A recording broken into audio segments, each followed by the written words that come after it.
Buenas tardes a todos. Bienvenidos presencialmente al Ateneo de Santander y también bienvenidos a los que nos están siguiendo virtualmente, porque la verdad es que, que en estos momentos pues mucha gente prefiere seguir el paso virtual que seguir el camino presencial, con lo cual también bienvenidos a ellos y les advierto que a través del chat pueden hacer las preguntas que deseen. Así que en el momento que empiece a dar la conferencia, el catedrático de Física de la Universidad de Cantabria, don Francisco Matorras, pues vayan ustedes apuntando las preguntas que desean hacer. Y pues estamos encantados. Como saben ustedes, es la segunda conferencia que damos del curso 2021-2022 y tenemos el gusto de tener con nosotros a una persona que, aparte de decano de la Facultad de Ciencias, por supuesto es catedrático de Física y ha sido director del Instituto de Física de Cantabria. Con nosotros tenemos en la mesa a, como siempre, que es requete conocido es su casa, el Ateneo, a don Alberto Ruiz Jimeno. Don Alberto, pues gracias a él hicimos, y como ser agradecidos es de bien nacidos, y yo no hice la presentación de la conferencia anterior, pues gracias a él tenemos este convenio de colaboración con el Instituto de Física de Cantabria. Y la verdad es que nos ha servido para divulgar la ciencia y en particular la física. Nunca pensamos que esta cortina la íbamos a quitar cuando hubiera conferencias de física y ahora siempre la tenemos quitada. Y a veces hasta no entra la gente, pero tanto cuando no había el COVID como en estos momentos se empieza a ocurrir. Bueno, y entonces lean los extractos de la ciencia, que gracias a esos extractos de la ciencia pues compartimos sus conocimientos, aunque no a su altura, pero bueno, algo vamos aprendiendo. Y síganos a través de nuestra página web, por favor. Como saben también, si quieren volver otra vez a escuchar las conferencias, pueden hacerlo también a través de nuestra página web, descargárselas en el momento que quieran y siempre estar con nosotros en el Ateneo y siempre estar disfrutando de todas estas conferencias que se dan en colaboración con el Instituto de Física de Cantabria. Y es Alberto el que presenta a Francisco Matorras.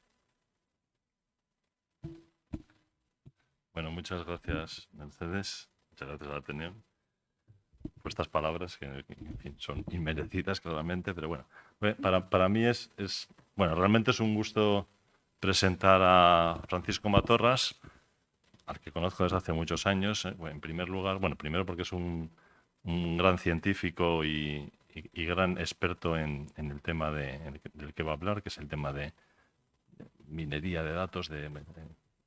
Se llama de muchas formas y él me imagino que pondrá algunas trabas o algunas aprobaciones pues cuando hablamos de inteligencia artificial, aprendizaje controlado, aprendizaje automático, en fin, todas estas cosas, pues no sé si son palabras muy adecuadas, pero él es experto en ello. Yo tuve la gran ocasión de conocerle porque le dirigí la tesis hace ya muchos años y en aquella época, trabajando en el acelerador, en el anterior acelerador que hay actualmente en el CERN, que era el acelerador LEP, él hizo la tesis y ya por aquella época, hace ya muchos años, cuando prácticamente nos hablaba de inteligencia artificial, ya presentamos algunos trabajos relacionados con los estudios en LEP que utilizábamos precisamente inteligencia artificial, ¿no? Entonces prácticamente no era conocido. Matorras, aparte de ser un gran científico, ha sido un gran gestor. Él ha dirigido el Instituto de Física de Cantabria en unos años en los que se avanzó mucho. Ha sido decano de la Facultad de Ciencias y los resultados están ahí. Es decir, hemos pasado de ser un centro con un número bastante limitado de gente interesada en hacer físicas a ser uno de los centros donde tenemos mayor número de solicitudes para hacerlo. Eso en buena parte es debido también a su labor. Y actualmente, ahora ya ha dejado sus labores como decano, pero sigue con trabajos de política científica, sobre todo desde el punto de vista de la investigación, el propio experimento, ahora mismo en el LHC del CERN, en CMS, donde él es el responsable de los grupos de estadística de uno de los experimentos más importantes del LHC, que es el CMS. Entonces, realmente, pues, a nivel internacional está muy reconocido en este campo, ¿no?, de análisis de datos. Y yo creo que sin más preámbulos, pues le voy a dejar que dé la conferencia. Bueno, muchas gracias.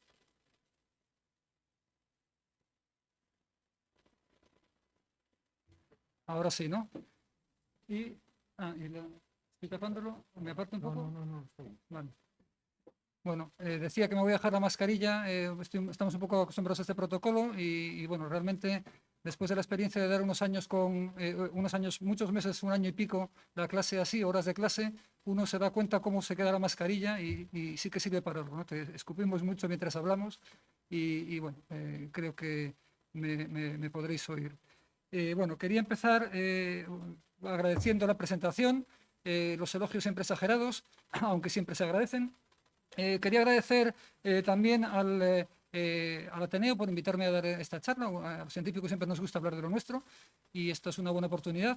Y además por esa apuesta que tienen también por la divulgación de la ciencia, ¿no? que siempre se agradece, como bueno, a veces se olvida que es una parte de la cultura y la cultura científica también es cultura, ¿no?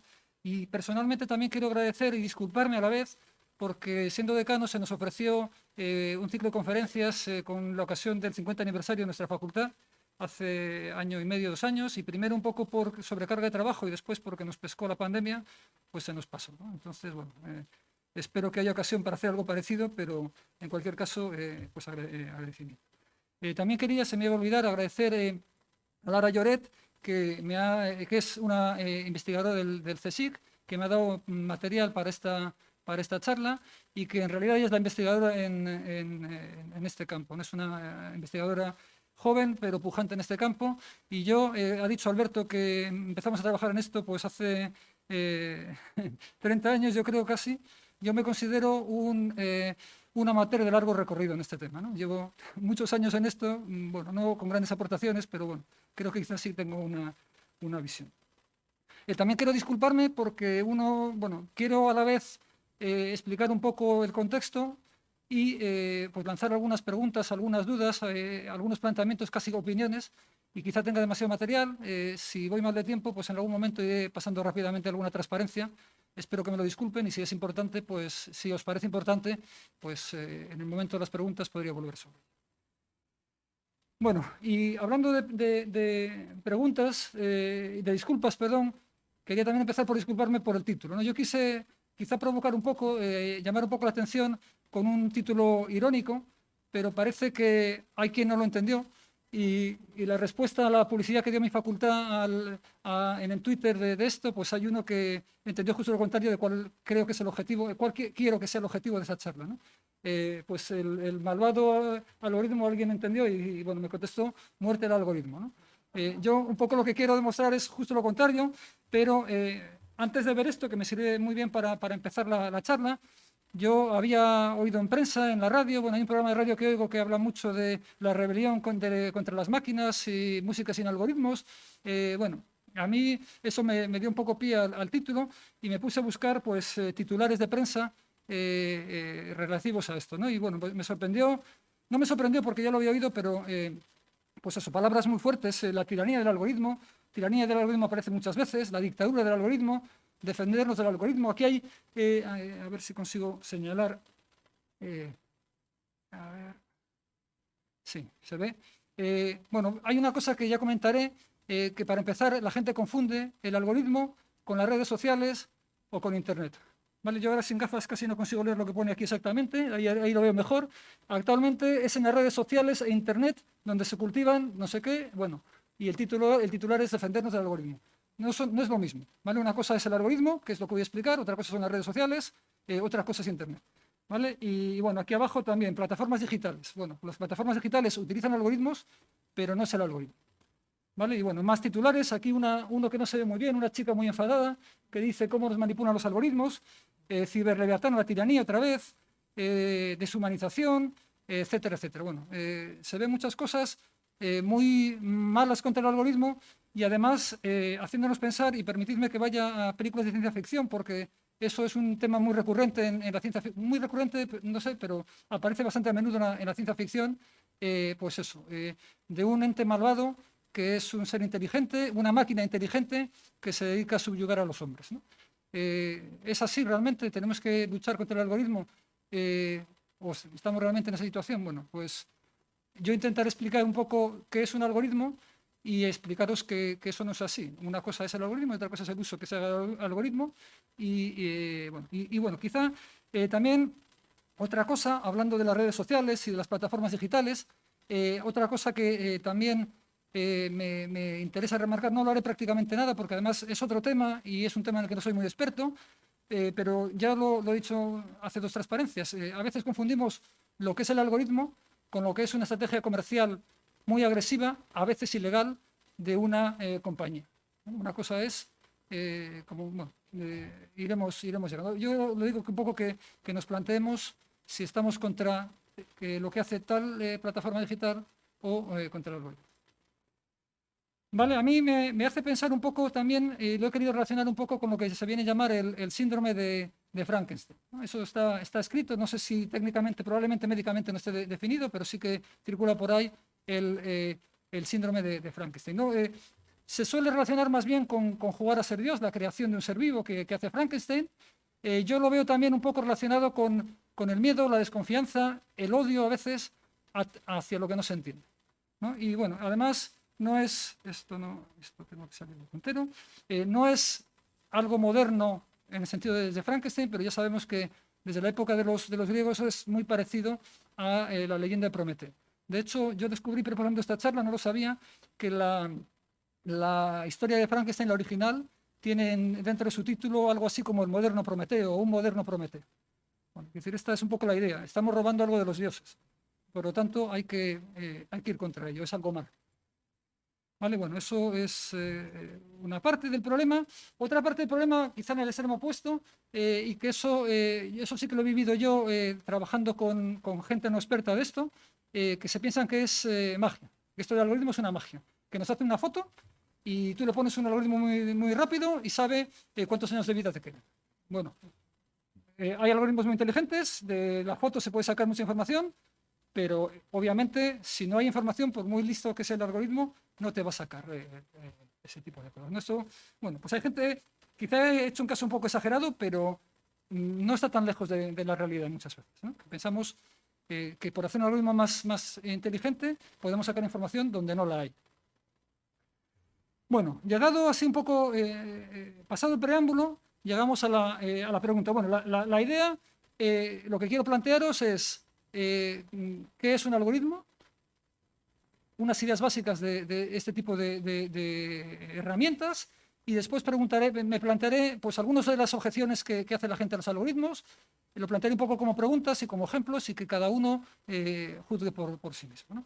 Lo primero, yo creo que además este es un foro adecuado para eso, el conocimiento, ¿no? Antes de hacer juicios de valor, vamos a intentar conocer qué son las cosas. ¿Vale? ¿Qué es un algoritmo? Suena una cosa muy extraña. Bueno, todos hemos manejado algoritmos desde el colegio. ¿Vale? Aquí pongo uno que es muy clásico, que es la forma de dividir. ¿Vale? Y bueno, he puesto aquí, aunque no creo que se lea muy bien, pero es como un ejemplo. Nosotros sabemos que esto está sacado de un blog que se llama Tiza y Fantasía, que me gustó la forma que lo ponía. Básicamente a un niño le explican cómo dividir un número paso por paso. Tienes que bajarte, coger esto, hacer lo otro, multiplicar, el resto, restar, etcétera, etcétera.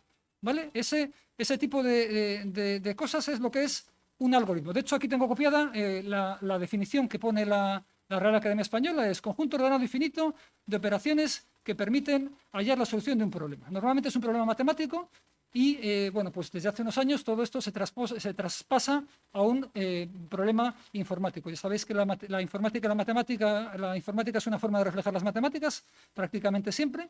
Entonces, al final, un algoritmo no es más que una guía clara de pasos normalmente sencillos para resolver un problema casi siempre complejo.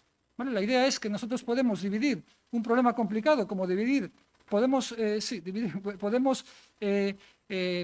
describir un problema relativamente complicado como es dividir un número de 4 cifras entre un número de 2 y cada uno de los pasos son muy sencillitos. Se lo podemos explicar incluso a un niño de primaria.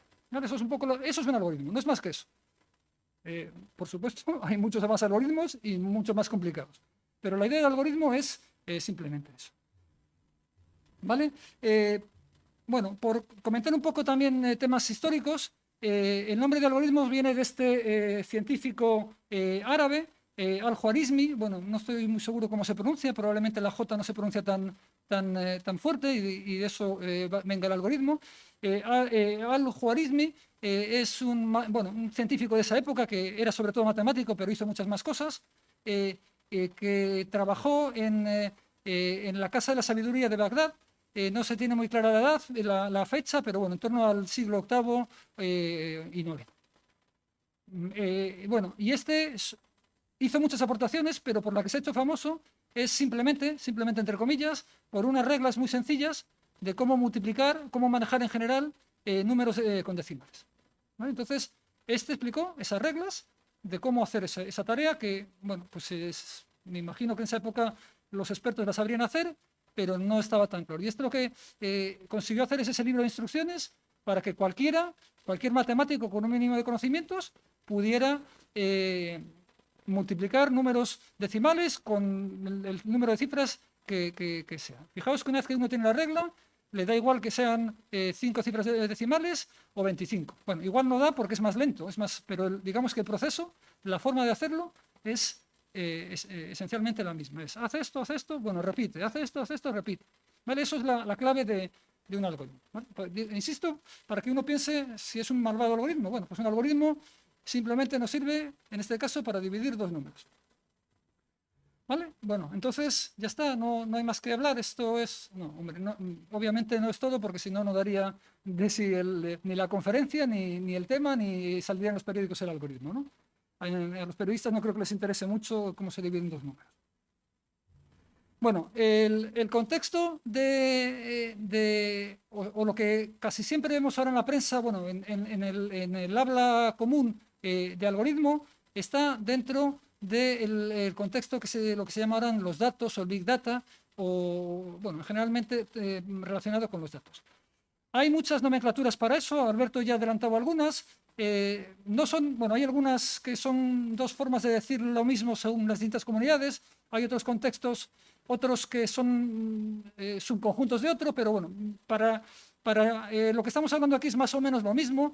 Inteligencia artificial, aprendizaje automático, suena mucho la palabra en inglés, machine learning, es aprendizaje máquina, aunque en español, que yo sepa, no se dice aprendizaje máquina, o por lo menos yo no lo he oído nunca.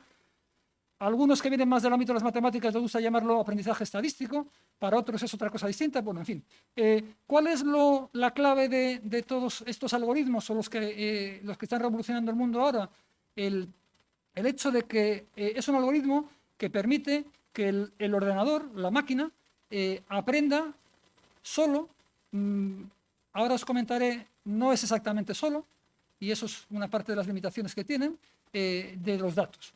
O sea, idealmente yo le doy estos datos, yo te doy estos datos que representan a pacientes, a personas que han desarrollado una enfermedad. Yo te doy otro conjunto de datos de personas que no han desarrollado esa enfermedad. Ordenador, dime cuál es el factor importante de estos y cómo voy a saber si otra persona que no está en ese grupo va a desarrollar la enfermedad o no. ¿Vale? Eso es un poco lo que buscan estos algoritmos de aprendizaje automático. Que tú le des, bueno, en realidad esto es una parte de los algoritmos, hay otra de la que no voy a hablar, pero digamos que la forma más extendida y más fácil de entender es esta. Yo te digo, estos son unos ejemplos de tal cosa, estos son unos ejemplos de tal otra. Ahora, a esta persona que pasa por ahí, le hacemos ese mismo estudio, va a desarrollar la enfermedad o no la va a desarrollar. ¿Vale? Eso es un poco la idea de todo este tema, llamémoslo como lo llamamos. ¿Vale? Y, bueno, os podéis imaginar el potencial que tiene eso, ¿no? Porque estudiando casos pasados, podríamos predecir casos futuros y de hecho pues, se consigue en gran medida.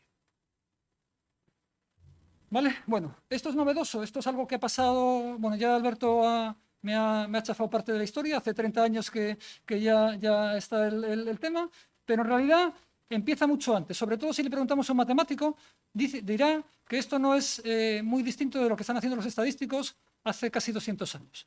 ¿Vale? Esto es un ejemplo que os estoy poniendo, que se llama técnicamente regresión, y el ejemplo sería, bueno, ahora que estamos en época COVID, entendemos perfectamente, uno va contando los casos de cierto tipo de enfermedad contagiosa día a día y quiere saber qué va a pasar dentro de una semana o dentro de un mes. ¿Vale? ¿Cómo lo hace, cómo lo haría un estadístico y cómo todavía se puede hacer y en gran medida funciona? Pues uno busca, bueno, lo que llaman ellos una regresión, lo que en otros contextos se llama un ajuste y en otros una línea de tendencia. ¿Vale? Entonces uno, pues lo que se consigue es que hay una línea, encontrar, le dice unas normas al ordenador y ese ordenador encuentra cuál es la mejor curva que ajusta estos datos y por lo tanto podemos trazarla hasta el infinito.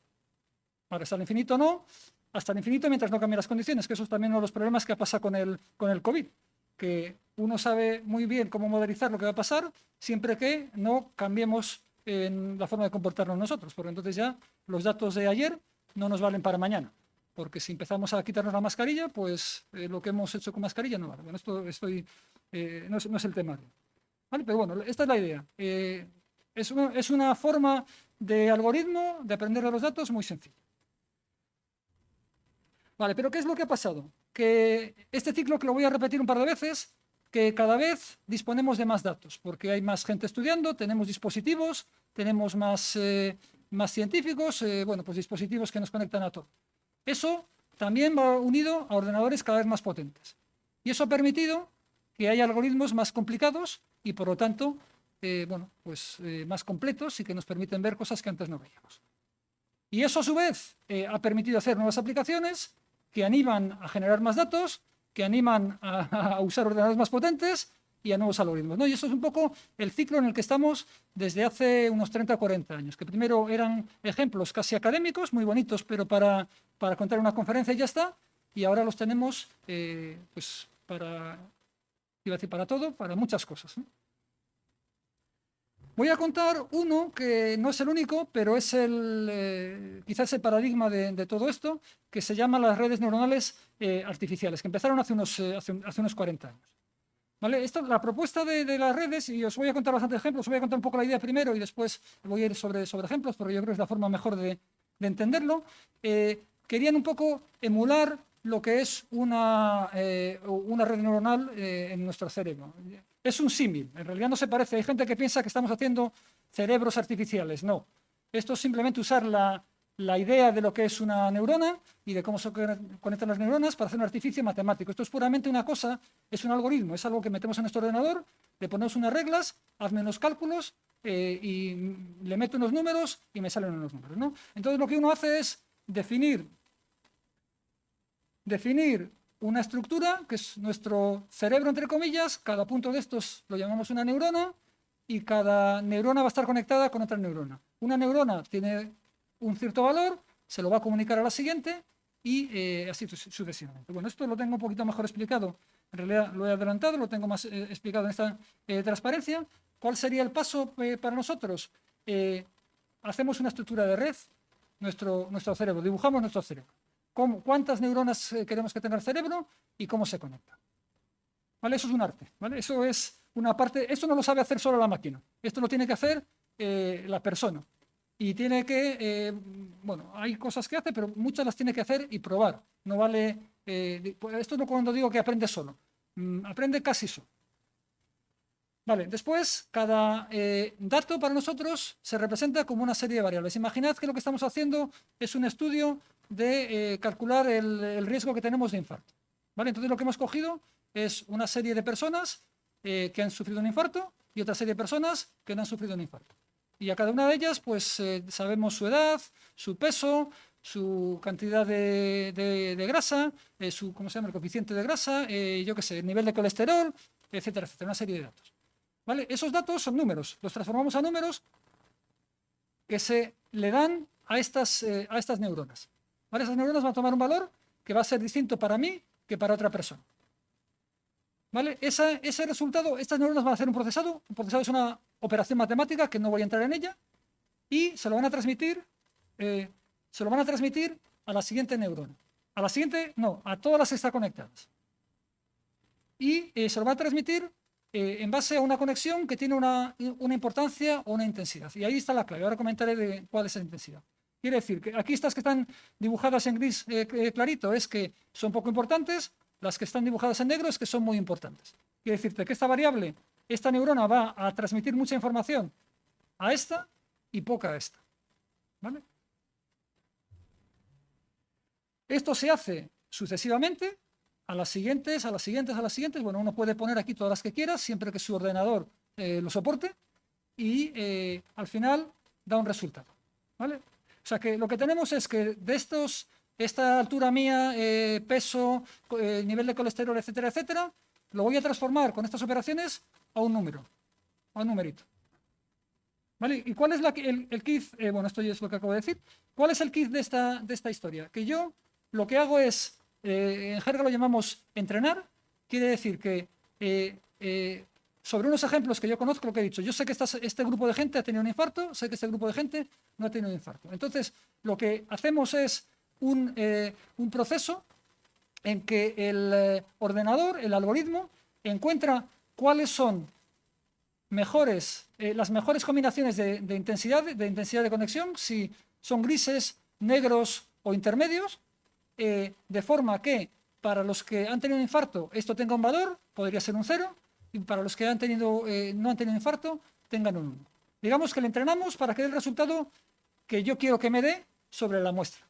Entonces, lo bueno de esto es que después cogemos una persona que no ha estado en ese estudio y nos da un valor próximo a 0. Esta persona tiene un riesgo de infarto alto, nos da un valor próximo a 1, esta persona no tiene un riesgo de infarto. ¿Vale? Entonces, un poco la idea clave de las redes neuronales y de casi todos los algoritmos que estamos manejando. Uno entrena sobre una muestra de referencia y le da un resultado numérico que le dice cómo de probable es lo que sea. Puede ser detectar una enfermedad, o lo que sale mucho ahora en las redes, por ejemplo, cuando uno hace un buscador, pues que le pone debajo de la foto pues lo que es, lo que representa en texto. O si uno busca un texto, lo transforma que le aparecen fotografías que se parecen a ese texto, ¿vale? Porque alguien ha entrenado y dice, esta foto es de un perro, este conjunto de fotos son un perro, este conjunto de fotos son una persona, etcétera, etcétera. ¿Vale? Eso es un poco la idea de casi todos los algoritmos. Bueno, esto lo comento, aunque no sea tan importante por el tema histórico, el primer ejemplo, o por lo menos el más conocido a escala realista, de un ejemplo, a gran escala de un ejemplo realista, es el reconocimiento de los códigos, los zip que llaman ellos, el código postal del correo en Estados Unidos. ¿Vale? Y aquí son unos ejemplos de lo que estaban intentando reconocer.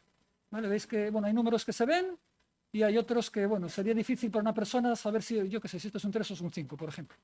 ¿Vale? Entonces, aplicaron este sistema al reconocimiento de esto automáticamente. ¿Qué hacían? Pues cada número lo hacían una cuadrícula, lo pixelizaban, y todo esto lo metían a una red neuronal, que es lo que está representando aquí, y el resultado era, si era más probable que fuera un 0, un 1, un 2, así sucesivamente.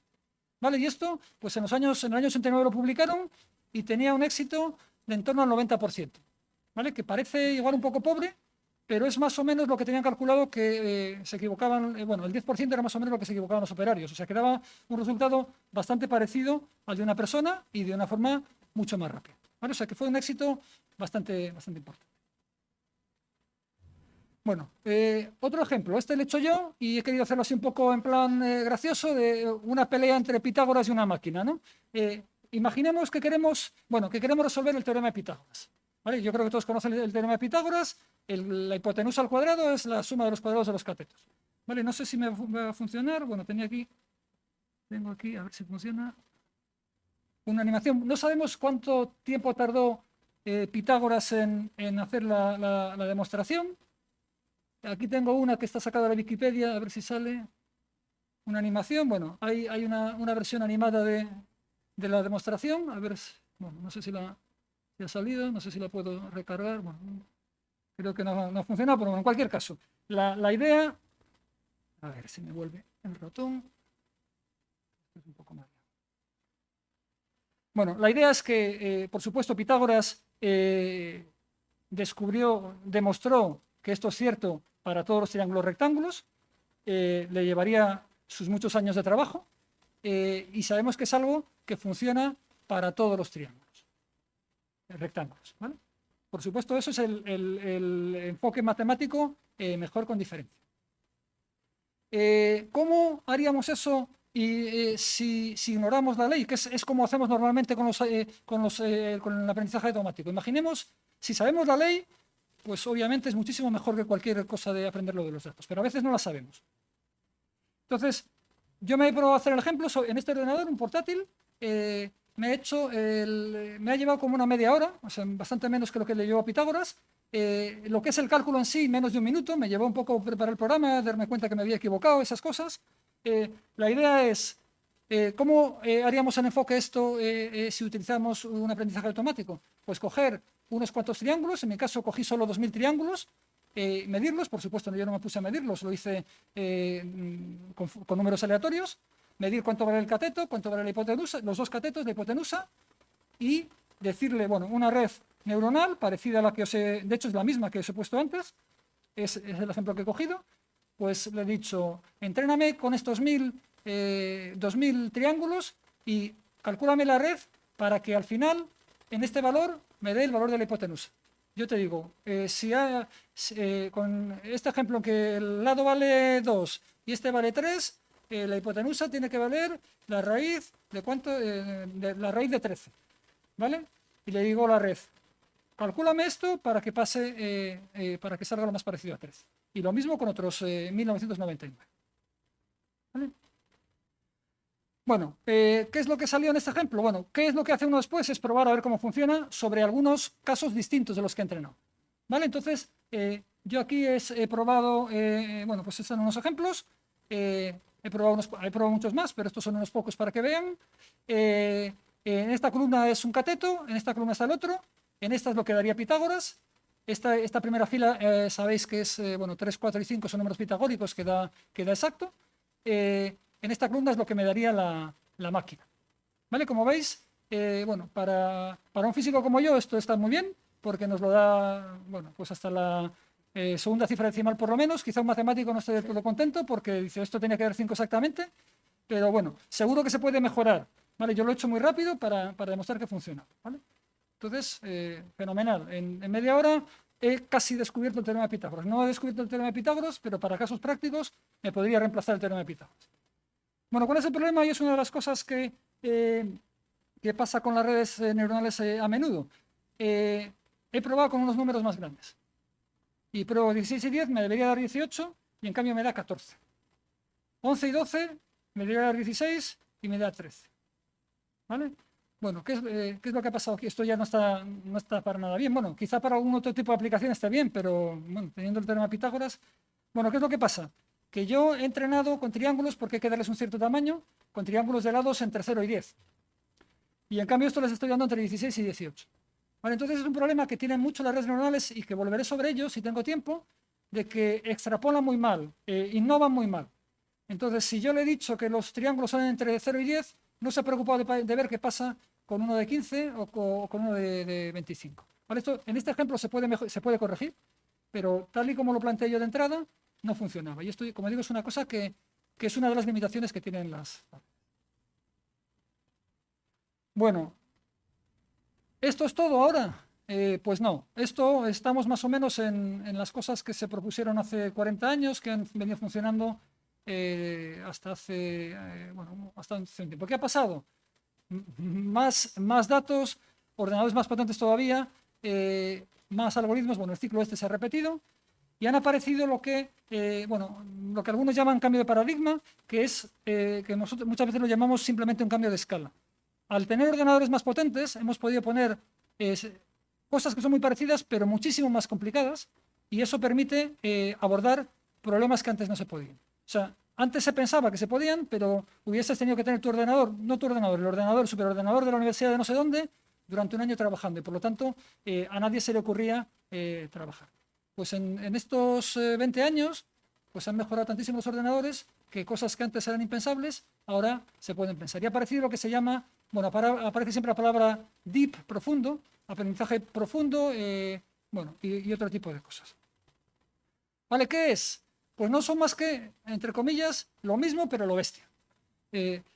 Muchas más conexiones, muchas más redes, muchas más neuronas, y eso, bueno, y sobre todo, bueno, ya ha aparecido también nuevas estructuras y nuevas ideas que no voy a explicar en detalle, en particular esto que se llama redes convolucionales, redes neuronales convolucionales, que con este cambio de escala han permitido abordar problemas de imagen increíblemente bien, ¿vale? Y es lo que hay detrás de prácticamente todo lo que se implica el reconocimiento de imagen que tenemos hoy en día. Pero al final es la idea que he dicho hace un momento, pero en vez de poner 20 neuronas por ahí, pues son cientos o miles de neuronas en cada nivel, ¿vale? Pero la idea es la misma. Y hay otra vuelta de tuerca que también ha generado un campo nuevo, que esto voy a intentarlo explicar, aunque es un poquito complicado, que se llama las redes generativas adversarias. ¿Vale? ¿Qué es la idea de este tipo de algoritmos? ¿Vale? Intento volver a la palabra algoritmo. Todo esto son algoritmos. ¿Qué es la idea? Uno, en vez de tener una red neuronal, tiene dos y las pone a competir. Una está intentando producir, en este caso es de imágenes, se aplica a otras cosas, pero el caso más típico es el de imágenes, está intentando producir imágenes sintéticas, lo que llamamos sintéticas, falsas. ¿Vale? En este caso, pues si se ve, es en base a la imagen de una mujer, cómo sería en otro momento de su paso. Con un modelo que tiene, cómo ella andaría, pues intenta hacer con un modelo que, bueno, que esto no es bastante complicado, intenta hacer una persona. Ahí no se ve bien, pero es que está borrosa porque es borrosa la imagen esa que ha generado. ¿Vale? Y en paralelo tenemos una red neuronal como la que os he dicho antes, que intenta distinguir, que le decimos cuáles son imágenes de verdad y cuáles son falsas. Intenta aprender para saber cuáles son de verdad y cuáles son falsas. Y esa información de las falsas y las verdaderas la manda otra vez aquí para que esta red cada vez aprenda a generar imágenes falsas más parecidas a la inicial. Parecidas, pero no idénticas. No se trata de copiarla. Se trata de hacer algo que se pueda parecer. No sé, aquí no se ve muy bien bueno, es igual, no voy a entrar. ¿Vale? La idea es que de esta forma generamos, como es esto, generamos imágenes por ordenador que no corresponden realmente a nadie en concreto o en este caso no corresponden exactamente a la posición de esta mujer en ningún momento. No le hemos dicho cómo está, pues la podríamos poner saltando o la podríamos poner, yo qué sé, con los dos pies a la misma altura. ¿Vale? Entonces el algoritmo intentaría buscar, ¿no? Y esto es lo que ha dado lugar a lo que seguro que habéis oído hablar del deepfake, que lo que hace es generar imágenes falsas. Esto es una que me ha gustado mucho, que he encontrado en el New York Times. Esto no es una persona, no existe esta persona, es una imagen generada por este proceso y además, en este caso, lo han utilizado para ver algoritmos de envejecimiento. Ellos han visto pues, cómo sería esta persona ficticia desde, no sé, desde los 8 o 10 años hasta que tendrá aquí 70 años, ¿no? Y lo han hecho, ya digo, esta persona no existe. Con las imágenes tan pequeñitas no se nota que es ficticio. Si uno lo amplía, hay alguna que se ve un poco rara, pero hay que pensarlo mucho.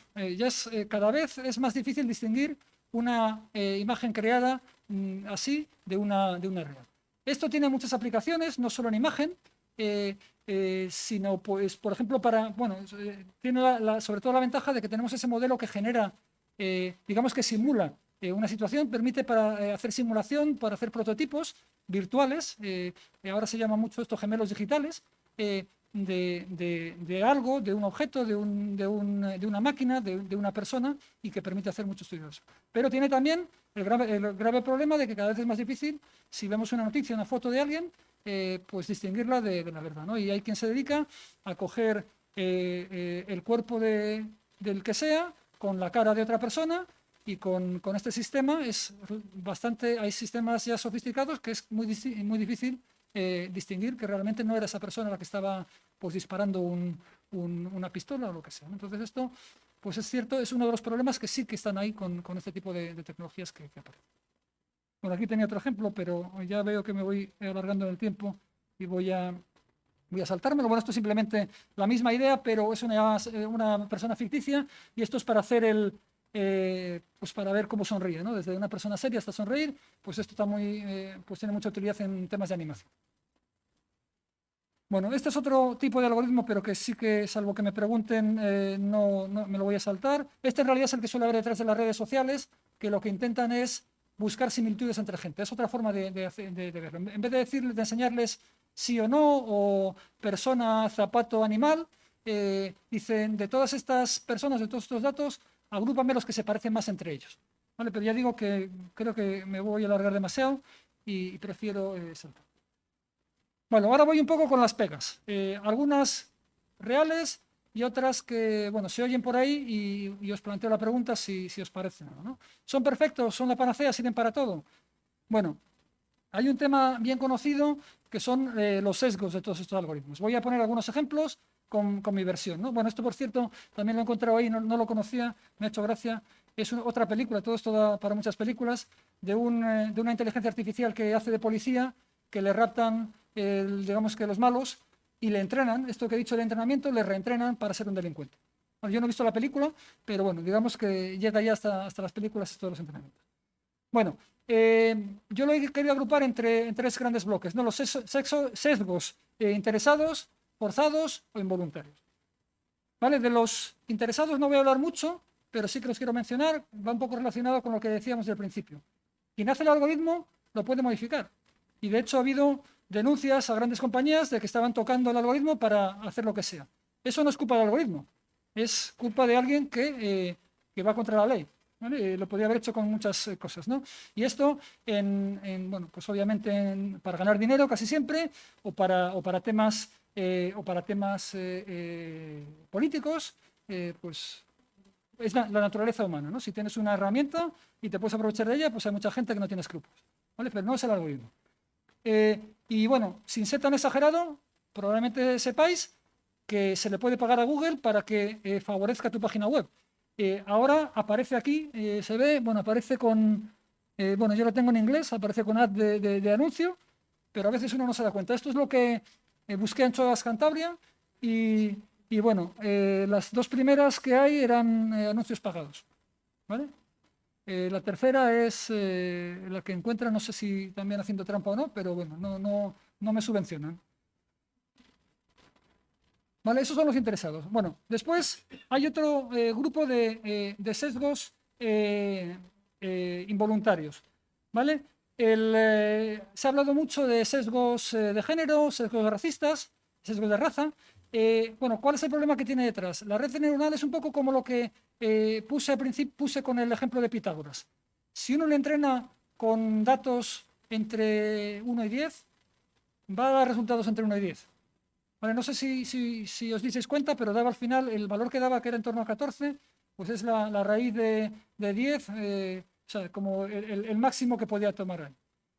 ¿Vale? Entonces, bueno, este es un ejemplo de un estudio que hicieron en la Universidad de Virginia y la de Washington, que buscaban a gente cocinando y tendían a decir que eran mujeres.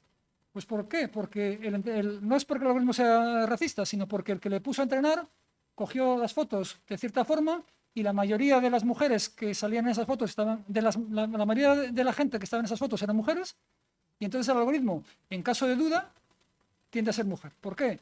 Porque básicamente lo que quieres es equivocarte lo menos posible. Si el 99% de tu muestra de entrenamiento es de tal tipo, pues va a tender a decir que sea eso, sea lo que sea. Entonces eso es algo que se conoce, se trabaja contra ello. Si el algoritmo está mal entrenado, dará resultados malos. Y de hecho tienden a amplificar los sesgos. Se tiende a amplificar porque es una especie de el ganador se lo lleva todo, ¿no? Entonces es para el resultado y como se entrenan sin más, pues tienden a eso. Es un problema que tienen las redes, los algoritmos estos, sobre todo si se trabajan con ellos descuidadamente. ¿Vale? Y bueno, yo también un poco por hacer una pregunta. Estas fotos que si pregunto qué son, pues probablemente todo el mundo diría que esto es un médico y esto es un celador o un auxiliar. ¿Por qué en base a una foto decidimos eso? ¿Vale? ¿Por qué? Pues porque este tiene un fonendoscopio aquí colgado y este está empujando una cama.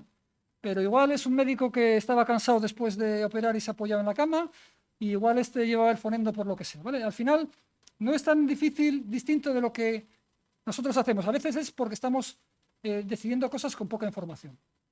Entonces, en caso de que nos digan ¿a qué representa este? Pues a un médico. ¿Que era un chico disfrazado? Pues podría ser. ¿Vale? Pero a nadie se le ocurrió poner en entrenamiento a gente disfrazada en esto. Vale, y esta es una que circuló y que a mí me gusta mucho, circuló mucho por internet hace un par de años. Esto es, a ver, voy a pararlo, a ver si me deja, no, no me deja pararlo ahora.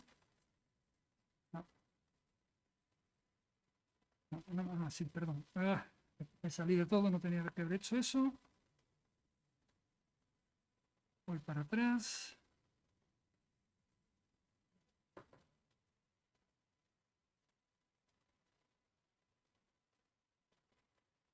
A ver si vuelve.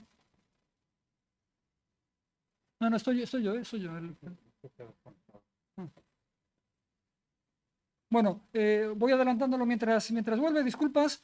Esto es un algoritmo de Google de hace 2 o 3 años que representa a lo que responde a esta imagen de esta tortuga. Además, según... No, pues es que no me deja pararlo. Bueno, lo vemos en directo. Representa lo que respondía este algoritmo de Google a una imagen de una tortuga según se movía un poco la cámara, ¿no? No se lee muy bien, pero normalmente decide que es un rifle. ¿Vale? Bueno, eso, por supuesto, en este caso da igual, ¿no? Si uno ve una foto de una tortuga y le pone debajo un rifle, pues se ríe y no pasa nada, ¿no? Pero esto suele reflejar un problema también de los entrenamientos, que es el sesgo a la mayoría que dicen. Si a nuestro algoritmo no le hemos puesto ninguna tortuga, nunca va a saber que es una tortuga. Con un poco de suerte, si hemos puesto, bueno, iba a decir que hemos puesto una cucaracha, igual se piensa que es una cucaracha, pero tampoco es acercarse demasiado, ¿no? Bueno, otra de las cosas no se ve muy bien, pero es que es un escudo. Bueno, pues confundirlo con un escudo podría ser, pero confundirlo con un rifle, ¿por qué? Pues porque no habría nada absolutamente parecido a una tortuga, no se nos ha ocurrido entrenar con eso, y entonces el acogido, pues no se sabe muy bien qué.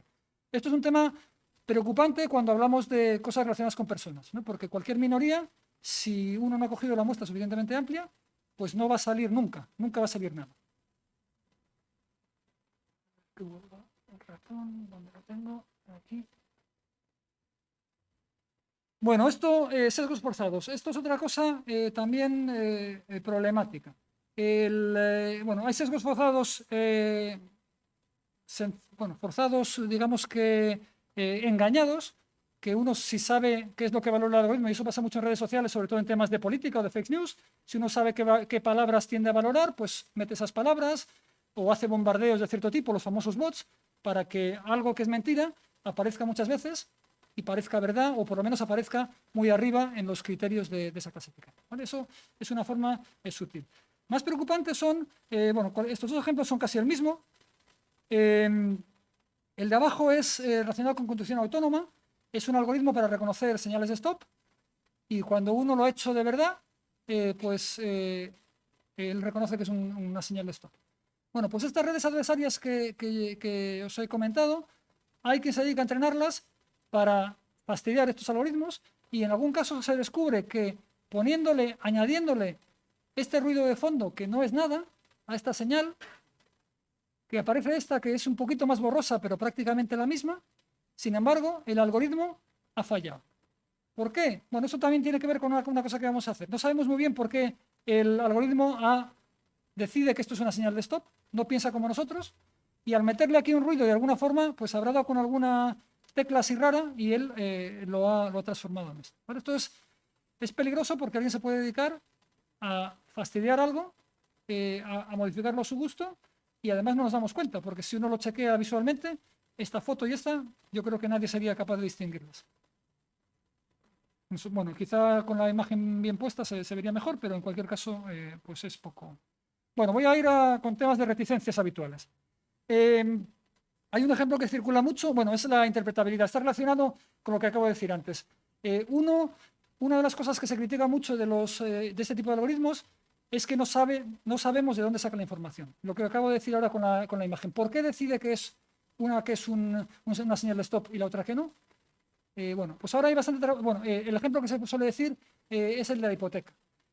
Pues hasta hace unos años uno iba a pedir una hipoteca, le miraban la nómina, quizá consultaban con tu empleador y igual veían qué familia tenías y algo así. Con eso te daban el crédito o no te lo daban, o te explicaban por qué no te lo daban. ¿Vale? Ahora pues este tipo de algoritmos es fácil que te den una numeración y te digan apto o no apto, ¿no? O, bueno, otro ejemplo que se me ocurrió mientras escribía. En muchas oposiciones de policía, de bombero y demás, te piden hacer unas pruebas físicas, ¿vale? Y ahora, pues te dicen, tienes que correr esta distancia en menos de tanto tiempo, saltar tantos, bueno. Y si lo haces mejor, pues te damos no sé cuántos puntos y tienes que sacar no sé cuántos puntos, ¿vale? Entonces, si uno suspende, sabe por qué ha suspendido. Tengo que correr más o tengo que saltar más. Bueno, aquí, si lo hiciéramos con una red neuronal, probablemente acertara más, pero te diría, tú eres no apto. ¿Y por qué? No lo sé. Porque cuando lo he metido todo ahí en el he sacudido y ha pasado lo que ha pasado. ¿Vale? Bueno, pues hay gente que trabaja bastante en interpretar. Y os cuento un ejemplo precisamente de Lara, que mencioné al principio, de un estudio que hicieron con Valdecilla. Aquí trataban, cuando empezó eso del COVID, intentar de forma automática, en base a radiografías de los pulmones sobre todo, identificar casos graves de neumonía o no. ¿Vale? Un poco la idea. Se les daban unos ejemplos. Estos han desarrollado una neumonía grave, estos no lo han desarrollado. A ver si el algoritmo es capaz de detectarlos. ¿Vale? La gran sorpresa, bueno, quizás están muy contentos, cuando lo hicieron, el 95% de los casos acertaban. Esto es la bomba, es un algoritmo relativamente sencillo y les ahorramos muchísimo tiempo a los médicos que tienen que mirar. Directamente pasarle y te decía sí o no. Cuando se pusieron a mirar qué pasaba, qué zonas eran importantes para la detección, vieron que de toda esa radiografía tenían unas zonas en los pulmones, tiene sentido, y una zona aquí en el cuello. Dice, ¿qué es eso? Bueno, pues después de dar muchas vueltas descubrieron que era la vía, a todos los enfermos que entraban a la UCI, les ponen una vía aquí en el cuello, que aparecía en la radiografía, porque a esa gente les hacía la radiografía ahí. Entonces, claro, la gente muy enferma tenía ahí una vía, pero eso no es un dato, eso era un resultado. ¿Vale? Entonces después rehicieron el análisis quitando el cuello y bueno, salieron resultados interesantes, no tan espectaculares, pero interesantes. Bueno, pero esto es una cosa de que si no hubieran hecho este estudio, hubieran hecho algo totalmente equivocado, porque cogerían a un paciente posterior antes de entrar a la UCI y dirían, este no tiene ahí la zona, no tiene ningún problema en el cuello, por lo tanto está sano. Bueno, sería un patinazo tremendo. Estas son cosas de estas. Otra cosa que se dice muy habitualmente, las máquinas se equivocan y aquí tenemos, bueno, pues una noticia, yo estaba buscando unas de hace unos años que salían muchas y he visto una de hace unos meses relacionados con la conducción autónoma. Había aquí un caso, 2 fallecidos en un accidente de un Tesla sin conductor, ¿no? Y cuando he releído la noticia me llamó la atención de que ni siquiera están seguros de que estaba el ordenador conduciendo, ¿vale? Esto es también un sesgo que tenemos. Ahora están investigando a ver si es un coche que puede ir en modo autónomo o puede que no. Pero sin embargo ya de entrada estamos suponiendo que es culpa de la máquina, que probablemente lo sea, pero de entrada no es esa. Bueno, esta es una también muy curiosa que también circuló mucho, que alguien se dedicó a engañar y bueno, como veis es difícil saber distinguir un chihuahua de una magdalena. Bueno, esto es un poco el tema jocoso. Bueno, yo a lo que quería ir, y tampoco me da tiempo a hablar mucho, es a que todo algoritmo, toda clasificación, sea por algoritmo o sea por persona humana, se equivoca. ¿Vale? Y a mí me gusta contar, todos nos ha pasado alguna vez que ves pasar por ahí a una persona y dices, ay, es no sé quién, incluso un familiar. Y después de repente dices, no lo es. O al revés, que es un familiar que como se ha cambiado el corte de pelo o lleva una gorra o no sé qué, no le reconoces. Siempre hay un nivel de equivocación. ¿Vale? Esto se mide en unas curvas que no me da tiempo a medir, pero uno al final lo que hace es medir falsos positivos y falsos negativos. Depende para qué aplicación. Falsos positivos es que a alguien le dices, por ejemplo, estamos hablando de una enfermedad, que va a desarrollar la enfermedad y es mentira. Y falsos negativos es alguien que sí que va a desarrollar la enfermedad y se nos ha escapado. Depende para qué, lo que queremos es reducir una cosa u otra. ¿Vale? La pregunta no es si las máquinas se equivocan, ¿se equivocan más que nosotros? Porque puede ser, lo que he dicho al principio, los códigos postales, la máquina se equivocaba igual que nosotros. Bueno, pues se equivocan igual que nosotros, pues tanto da. Si el coche autónomo tiene un X% de accidentes mortales, pero es la 10ª parte de lo que tiene la gente no autónoma, pues hay que usar el coche autónomo. ¿Vale? No lo sé, realmente ese número no lo sé, digo que podría ser. ¿Vale? Entonces, un poco el tema es que hay que usar buenos controles de calidad como para cualquier otra cosa. Uno no puede meter un algoritmo, pues eso, yo puedo hacer un algoritmo muy inteligente para reconocer la señal de stop, pero no se puede meter en un coche si no hay un especialista en coches que lo comprueba muy a fondo en situaciones de luz, de no luz, etcétera, etcétera, ¿vale? Es una cosa importante. Otra reticencia, no queremos máquinas. Yo no quiero que me atienda una máquina, no quiero que un algoritmo decida sobre mi salud. ¿Vale? Aquí quería recordar simplemente que ya hay muchos diagnósticos que dependen de algoritmos desde hace muchos años, muy sencillitos, ¿no? Este es uno que he copiado de diabetes. Uno le miran dos índices que no sé realmente lo que son. Si tienes uno mayor que tanto y el otro menor que no sé qué, pues tienes un riesgo, no sé qué. Bueno, en fin, esto es un algoritmo. De hecho, es un árbol de decisión, otro algoritmo del que no he hablado. Muy sencillito. ¿Vale? O sea, que esto ya está hecho. Y la pregunta es, ¿renunciarías a un algoritmo que detecta la enfermedad un año antes de lo que te lo detectaría una persona? Pues yo claramente no. Pero volvemos a lo mismo. Tendrá que estar probado por un profesional médico, ¿no? Bueno, esto va un poco ligado con la siguiente pregunta. Es muy parecida, ¿no? Yo no quiero que un informático decida tengo aquí a un estudiante de informática en primera fila. No quiero que un informático decida sobre esto. Eso es verdad. O sea, el que tiene que tener el visto bueno es el profesional. ¿Vale? Entonces, lo que hace falta y lo que tenemos que trabajar y estamos trabajando, y ahora quería daros unos ejemplos, es en equipos multidisciplinares. Hace falta un técnico de este tipo de cosas con un experto en medicina, en conducción, en salud, en clima, en lo que sea. ¿Vale? Y además tendrá que pasar los mismos controles de calidad que cualquier cosa. Os recuerdo las medicinas no las hacen los médicos. Y tienen unos criterios de, quizás gente que sepa más de medicina que un informático, eso sí es cierto, pero bueno, tienen sus criterios y sus controles y tienen que pasar. Bueno, pues si un algoritmo se acaba usando en medicina, pues tendrá que pasar exactamente los mismos controles o los equivalentes a un tema pues a una medicina. ¿Vale? Y bueno, pero iré rápidamente, quería comentar unos ejemplos de estos de trabajos multidisciplinares del IFCA, sobre todo de cosas de la investigación de Lara. Voy a dar solo los titulares, y aparte que tampoco sé mucho de los proyectos yo. Pues ha trabajado grupos del área de algoritmos, digamos, con gente de Valdecilla, para estudios bueno, hemos visto el del COVID, para estudios de hemorragias intracraneales. Con gente por ejemplo, del Jardín Botánico de Madrid, o del Instituto de Ciencias Naturales en temas de biodiversidad. Muchos temas en interpretación de satélites para aspectos de ecología, de calidad de aguas, etc. Bueno, otros en temas de satélites. Y bueno, yo os he dado un ejemplo y varios proyectos también relacionados con el COVID, ¿vale? O sea que esto es un poco la idea. Tenemos un conocimiento, necesitamos un experto del otro área para que nos dé los datos, para que nos interprete los resultados. ¿Vale? Y también por hacer un poco de publicidad, tenemos un máster en el que trabajamos, en que recibimos a estudiantes graduados de muchas carreras, de física, de matemáticas, de ingeniería informática, de biotecnología, de ingeniería biomédica, de economía, y trabajamos en algunas de las partes con expertos de otros campos, de biomedicina, de medio ambiente, de física, de economía, ingenieros de muchos campos, para enseñarles a los estudiantes a aprender nosotros de los colegas, bueno, pues cómo se pueden resolver problemas en estos campos con las herramientas que tenemos, ¿vale? Y cómo enseñarles. ¿Vale? Y ya casi estoy terminando, no os preocupéis. Este es un diagrama que también me gusta a mí bastante. Una pregunta es, ¿esto es exagerado, es una moda?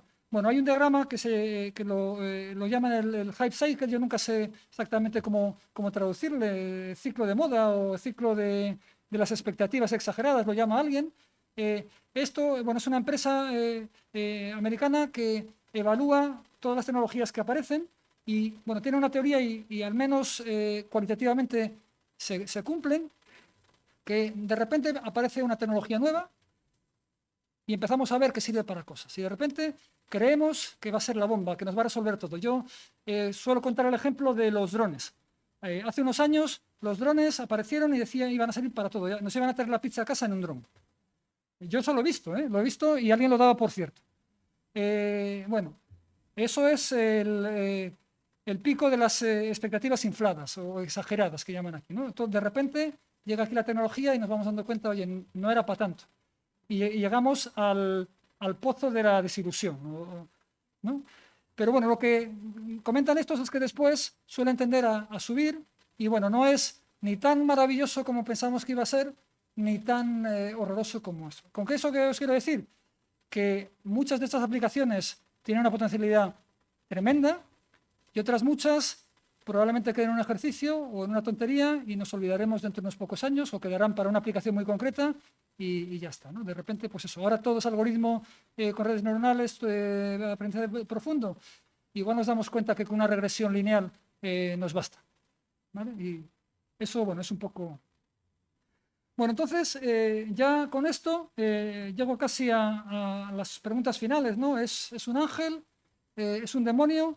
¿Tenemos que ponerlo así, ¿no? El humano arriba y que tiene que matar al algoritmo? ¿O lo tenemos que ver al revés, ¿no? El algoritmo que nos va a resolver todos los problemas. Bueno, me ha gustado esta frase que también encontré preparando la charla de un blog de estas dos personas, de Jordi Navarro y Pere Vandellós, que los algoritmos no tienen... Bueno, esto es una cosa totalmente cierta y esto va un poco respondiendo a lo del malvado algoritmo, ¿no? Los algoritmos no tienen vida propia ni se mueven por intereses ocultos o perversos, ¿vale? Esto se usa la palabra perversa, no malvado, pero el perverso algoritmo igual hubiera sido más llamativo todavía. De hecho, son pura matemática, ¿vale? Yo un poco os lo he querido explicar. Uno puede hacer mal, pero lo que hay detrás son unas reglas muy claritas, ¿vale? Y a mí me gusta, y con esto quiero terminar, verlo un poco como una navaja suiza. Es una herramienta que nos permite resolver muchísimos problemas. Hay que usarla con cuidado, uno se puede cortar, ¿no? O puede hacer daño a otros con ella, ¿vale? Eso es inevitable, o sea, es indudable. Tenemos que manejarlas con cuidado y lo que he dicho antes, si es algo de aplicación en un campo que no es el nuestro, pues tiene que haber un experto de ese campo y tiene que haber un control de lo que sea. ¿Vale?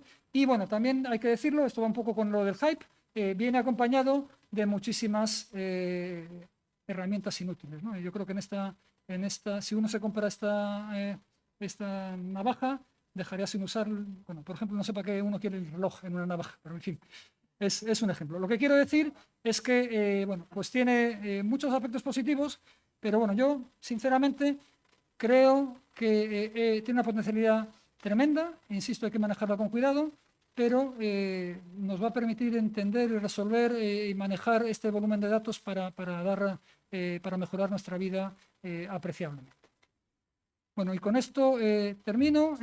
Muchas gracias por escucharme, gracias de nuevo al Ateneo por darme esta oportunidad.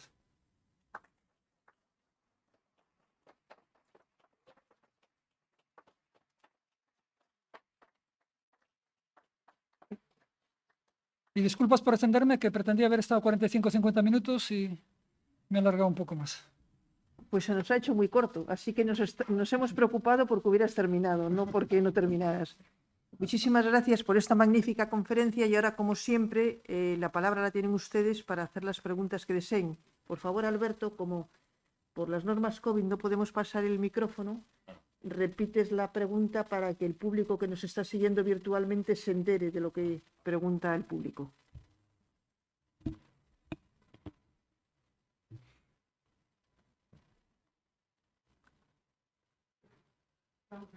¿Cómo actúan los algoritmos y la ética? Porque he leído que en una selección, por lo visto, han salido algoritmos machistas. Sí. Sí, bueno, esto es un poco... Perdona un momentito. Bueno, no, la pregunta es que cómo actúan los algoritmos o cómo se relacionan los algoritmos y la ética, porque has leído, ¿no?, que hay algoritmos que son machistas o tienen sesgo. Bueno, voy a contestar con varias cosas. Es una buena pregunta. Primero, en esta gráfica por algún sitio pone algo así como inteligencia artificial responsable en algún punto. Bueno, sí, aquí se lee mejor, lo leo mejor. Ahí, responsible, ahí, ¿vale? Eso es un tema que se trabaja y el tema de la ética es importante. Por el hecho de que si uno se equivoca en el teorema de Pitágoras, pues se equivoca y ya está. Pero si se equivoca con personas, es mucho más serio y mucho más grave, ¿no? Entonces esto está un poco relacionado, quizá lo he dicho deprisa, con el ejemplo este de los sesgos de género, bueno, los sesgos en general.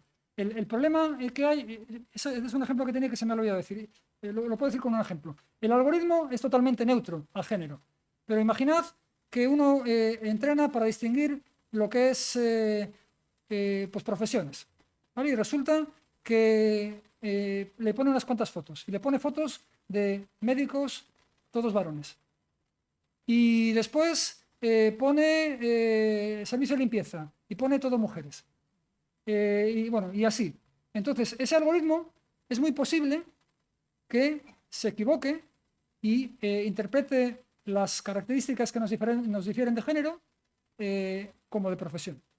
¿Vale? Es un poco lo que ponían aquí con el tema de la cocina, pero eso puede pasar, pasa mucho con las profesiones, pasa con temas de raza, circuló mucho y hubo mucha polémica con un algoritmo de identificación de personas en Google al principio, que a una persona negra le habían etiquetado como gorila.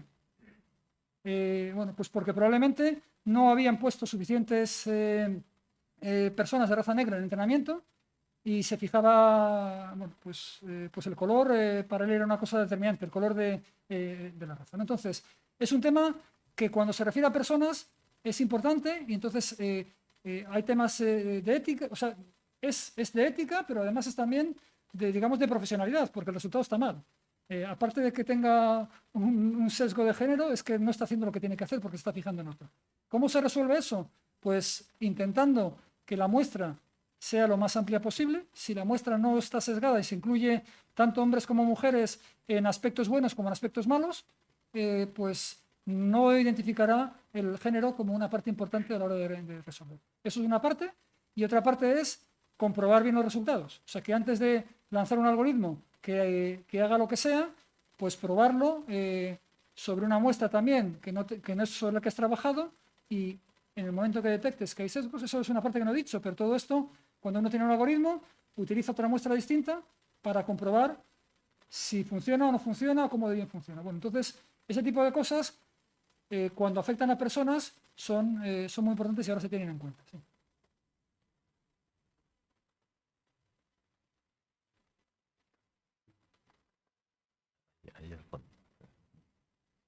Sí, sí. ¿Tienen estos momentos algo de lo que era la inteligencia artificial clásica de los 90? Es decir, libros de agentes, técnicas simbólicas, interpretar el conocimiento, algoritmos de búsqueda de mensajes basales, sobre todo lo que está pensando se refiere, digamos, a redes neuronales. Sí. Profesionales, en aquella época estamos en el tema, digamos que las redes neuronales serán la parte pequeña, la clásica, la parte gorda. Sí. A ver, tiene razón. No voy a repetir completamente la pregunta, pero bueno, esencialmente sí queda algo de lo que se conocía como inteligencia artificial en los años 90, ¿no?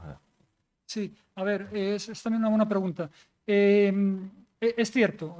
Bueno, lo primero es que yo de ese tipo de inteligencia artificial no sé apenas nada, pero la inteligencia artificial relacionada con datos se ha comido prácticamente toda la otra. El tema de agentes sí que está volviendo, o se está usando bastante, pero bueno, sí que se trabaja, pero normalmente es que el éxito que tiene la parte relacionada con datos se está comiendo. Pero sí que hay todavía. Hay un diagrama que se suele enseñar que esto que he hablado es un subconjunto de realmente de la inteligencia artificial, pero como digo, cada vez el rango queda más pequeño.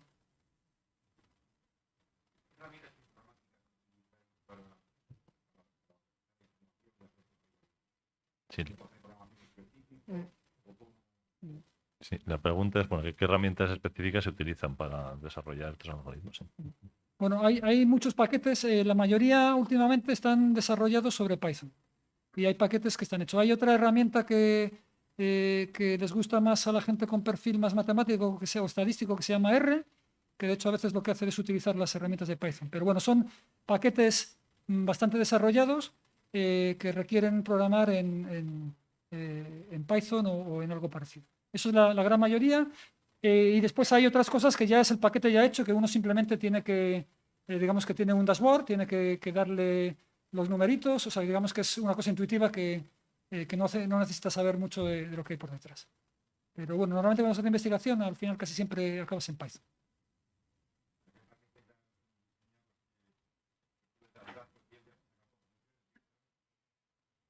Bueno, algunos de eso hay, sobre todo de imágenes, pero bueno, están entrenados para lo que hacen. Eso yo tampoco lo conozco mucho, pero sé que hay páginas web en que tú le das una foto y te la clasifica, bueno, de hecho Google lo hace. O sea, cuando tú buscas en Google te lo hace automáticamente. Eso es una cosa.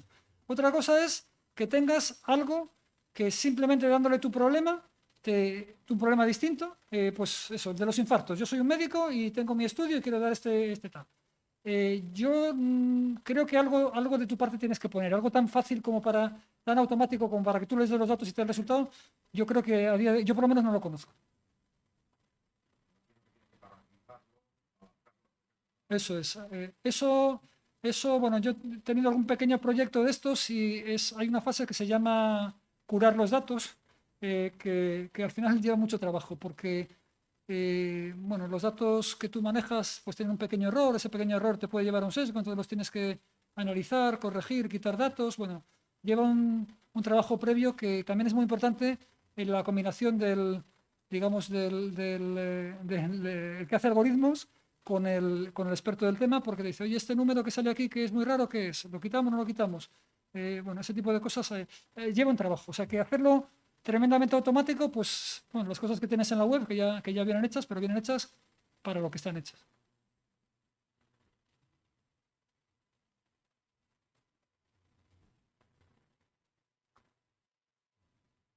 No sé si hay más preguntas. Yo te voy a hacer una. Bueno, no sé. Últimamente se está precisamente discutiendo un poco si el concepto de inteligencia artificial es adecuado o no es adecuado. Entonces me gustaría que comentases eso.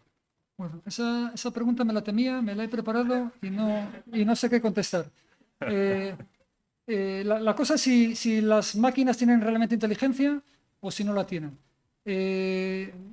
Bueno, hay una parte que es filosofía, que yo no, bueno, ¿qué es tener inteligencia? Un animal tiene inteligencia, nosotros cuando dormimos tenemos inteligencia. Bueno, hay una serie de cosas que no me voy a atrever, o sea, planteo las preguntas y no las voy a responder, ¿no? Yo soy un poco más pragmático. Yo lo que sí que sé es que este tipo de algoritmos, bueno, primero, lo he comentado un poco de pasada, tienen muy poca capacidad de innovar. Y eso es algo que sí que tenemos normalmente asociado a la inteligencia. Por eso, si tú les das unas pautas claras, hacen maravillas. Pero innovar de verdad, bueno, hay quien dice que lo hacen, depende a quién le preguntes, hay quien dice que ya lo están haciendo. Yo soy un poco, no me lo creo del todo, ¿no? Y lo que sí que soy es, por otro lado, soy pragmático. Hacen tareas que antes asociábamos a cosas inteligentes, ¿vale? Yo creo que no hay inteligencia de verdad, pero sí que están reemplazando tareas que a nosotros nos exigían pensar.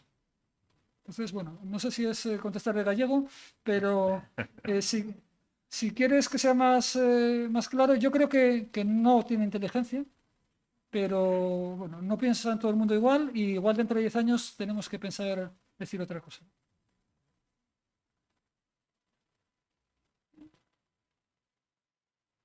¿Ninguna pregunta más? Pues muchísimas gracias, Francisco.